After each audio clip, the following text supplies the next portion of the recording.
بهتره که چشم حسودی ایشالا مثل هایستاسی این سفر نصیب همه تون بشه. آه قربون داشتم برم بذارش اینجا. حاجی اینو ببینه عشق میکنه. چند ساعت دیگه حاجی میرسه، هنوز هیچ کاری نکردیم. ایشالا به سلامتی برسه. برنجه داره طعم میگیره ها. سلام عشقم کل محل منتظرم، تو که هنوز اینجایی. من یه دوره دیگه بزنم برگشتم. بالا هر موقع که زنگ زدم داری دور میزنی. کی بود؟ زنگ میزنم. صدای کی بود؟ جمع کنید بریم. حاج خانوم فهمید.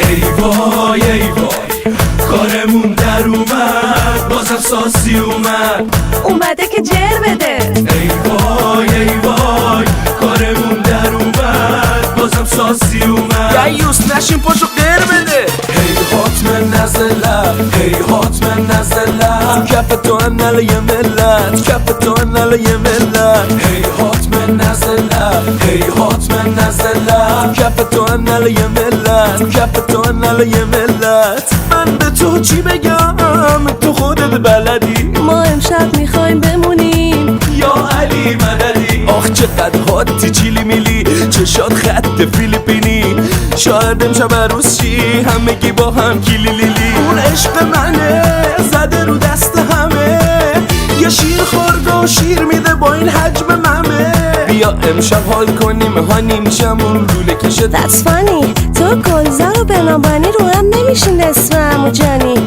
وقتی نیستم همه تو خماریم بعضی ها میگن شوالیم انقدر بوم میسازم انگار رهبر کر شمالیم هی حتما نزلم هی حتما نزلم کف تو انل یه ملت کف تو انل یه ملت هی حتما نزلم هی حتما نزلم کف تو انل یه ملت کف تو انل یه ملت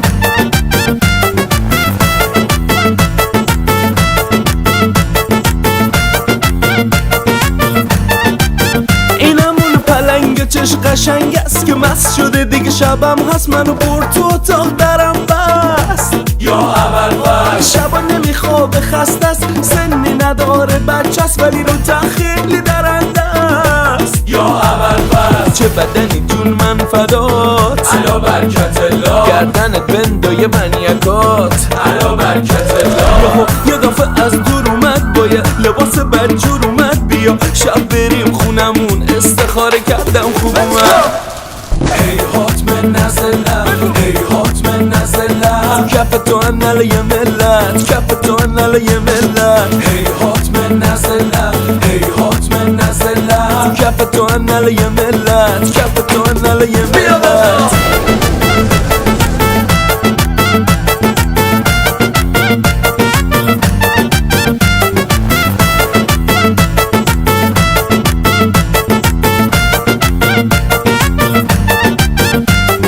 آهوی دارم خوشگله فرار کرده ز دستم فقط یکم لاشیه آخ کاشکی اونو میبستم اتل متل تو طوله شما دوست به سرت چجوره خوبه هیکلی فقط یه کمی کوچوله آخر پرم به پرش خورد تو گل یا پوچم آخرش برد اگه حدس بزنی شب میمونم پیشه بزرگ منی چپت گفت گفت دختر خوب نی واسه تو همه جو تنهایی بکن حال تو معلم دینیمون هر جایی که هستی خار تو هی میگن محتوا محتوا من نباشم با که برمیل خوب شبا همه تو نسخ منی به امام حسن مجتبا بیا بابا هی هات هی هات هی هات هی هات ساسی هر سال میده یه دامبولک کل مارکت میره باز طولک من همه رو میکنم انگولک مثل پرستویی تو مارمولک